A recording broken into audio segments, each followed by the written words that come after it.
Fellas, obviously, Chad, you make fun of me all the time for being in a fraternity, mostly because of the one I'm in. But I also know your father was an Omega.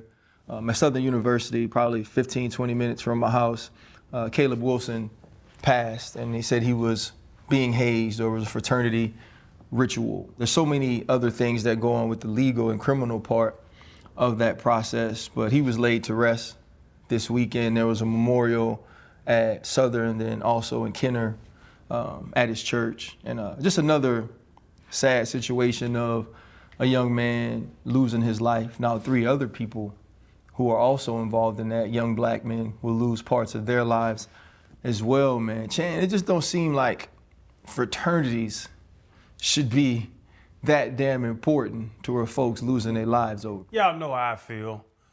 And my father, Randy, and James, my granddaddy. So I would be a 3rd generation Q if I pledged. And my whole thought was like, I look at it and I joke with you about it, but it's like I'm paying money and getting my ass whooped and drinking sour milk to have friends. I can make friends myself. So that was my whole thing about the fraternity side of it. But the pledging thing, man, you know how people go too damn far. Even with football, they the pledge and the earn your keep and all that stuff. But there's some insecure, dumbass people that want to go too far with it. With the fraternity thing, I understand it. I understand as I got older. I didn't understand when I was young, but as I got older, I understood the connection. I understood the community of y'all wiggle booty fellas. But I understand that with the Qs and all that stuff, you know what I'm saying? Yeah. And I understand that. I understand even with UF, the UF ties, when everybody go Gators and they walk up. And I understand that. But there's gonna be people that go too far with stuff. And hazing, like earning your keep, that's what gets me, man. Cause I was never the dude, cause I had to go get chicken nuggets for Junior Sal, Zach Thomas and them. I had to go get food whenever hey, I want a sub, young blood. Okay, I'll go grab you a sub. And I did that. But don't punch me in the chest. Don't kick me in the, bitch. You want to wrestle, let's wrestle. But I'm not gonna just stand here and let you whoop my ass and all that stuff. So I think the hazing thing, the physical, I would say, the physical hazing thing is out of line. And for Caleb to lose his life off of it, it just kind of reaffirms what I've always thought about it. Yeah, no, first, man, rest in peace to the young man. Obviously, certainly a tragedy, and no one should ever, as you mentioned, or see lose their lives to any type of senseless, act or crime. Hazing is just short of gang initiations, especially in these fraternities. You joke about getting your ass whooped. That was the one reason I didn't pledge. I had a close friend growing up who was a Kappa. He wanted me to pledge Kappa. Some other people wanted me to pledge Q. But I'm like, man, I don't see myself getting my ass smacked with the paddle or whatever. But, other than that, I admire, the Omega life and what it stands for, et cetera. But, I don't believe there is no tradition, brotherhood, fraternity, or what have you, that's worth, losing your life. But more importantly as well, I think those people that do it, that promote the hazing on a physical standpoint, they have to understand that hazing is illegal in 44 states, and namely, those are mostly the states where those schools are. You know what I'm saying? Where you're gonna go and you're gonna wanna pledge in a fraternity or a sorority. So I think educating these people that these are the consequences when you commit these acts. There are certain type of things you could do in order to make these people feel a part of the program or the brotherhood or whatever. But when it comes down to being physical, that's totally unacceptable. So I would say, learn what's at stake.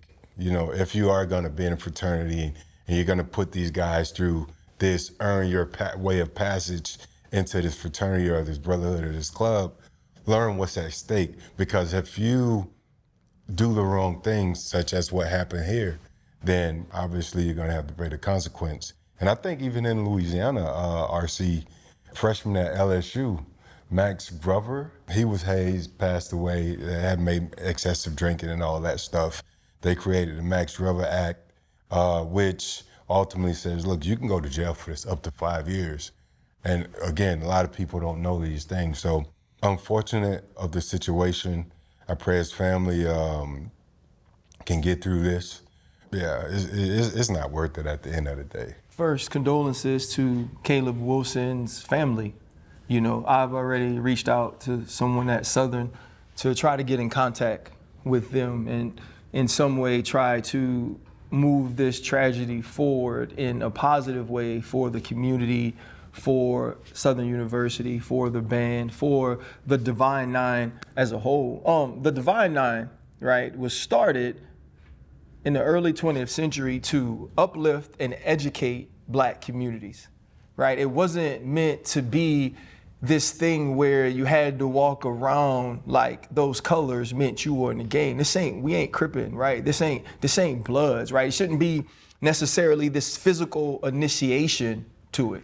I pledged in 01, right, at New Iota, and they called us the White House because there was a different level of intensity that went into the way we party, to the way we live, to the way we pledge, right? Like if you was gonna scroll, you weren't gonna skate, and I got that.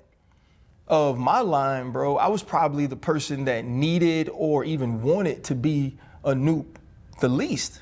I didn't need friends. I didn't need popularity. I didn't need to be seen. I was a junior. I had all that. You know what I'm saying? And there were cats, man, when I walked in on the first night, who that's all they had talked to me about since they had been at college, that just couldn't take it, right? I'm not a Kappa now because I wanted it the most. I'm a Kappa because I can learn under adversity. You know what I'm saying? I'm a Kappa because I'm tough as shit, right? And I made a decision the night I walked in, and the first time somebody put hands on me, it wasn't but two ways I was leaving. I was leaving as a Kappa or beating your ass.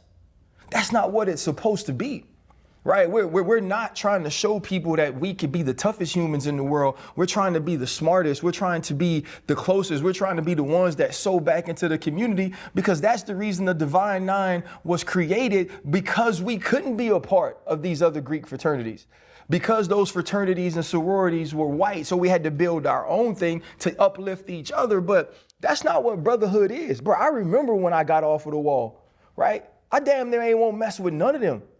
It was the 6 people that were with me, and that was it, because all I could remember was how you treated me, right? When people came from Alpha Sig, all I could remember was how you treated me. It's still dudes to this day I don't F with because of that, right? Because I know that my thinking is, what you're doing to me, I've been here for 3 years already. You never do this to me in the club, right? You never do this to me outside the dorm, because you know what'll happen. Now you're taking advantage of me. You shouldn't feel like you're being, and this man lost his life, right? A 20-year-old kid with promise, right? A 20-year-old kid that was smart, a 20-year-old kid that was educated, that just wanted to be a part of your brotherhood, is now no longer here, and a 23-year-old and a 25-year-old and a 28-year-old Black man can lose part of their lives too over something silly, because y'all ain't no fucking killers, right? That wasn't your intention. But because your intention wasn't to embrace, because your intention wasn't to love, because your intention wasn't to just educate and bring a young man closer, now he's no longer here. Now his family got to deal with that. Now your family got to deal with that. 2 other young brothers' families got to deal with that. And I don't know what the answer is, because it's not just about the Divine Nine. It's not just about the Black Greek fraternities and sororities. It's about all of them. There's a process that goes into whatever this brotherhood or this sisterhood is that has nothing to do with brotherhood or sisterhood. And trust me, I get it. When you go through a certain thing to be a part of something, you want everybody else that's a part of that thing to go through it the same way you went through it, because that makes it special. But it don't make you brothers. It don't make you sisters. And now, like period, point blank, whether it's your intention or not, you're a fucking killer. Yep. It's either they got to make a decision that the legalities involved in hazing, the ramifications and consequences when it comes to your education, the ability to be a part of these organizations is so steep and so tough and so harsh that it never happens again, or do away with the shit altogether. Because I've been a Kappa now for 24 years and I love my brothers, but I promise you, it's not worth your fucking life.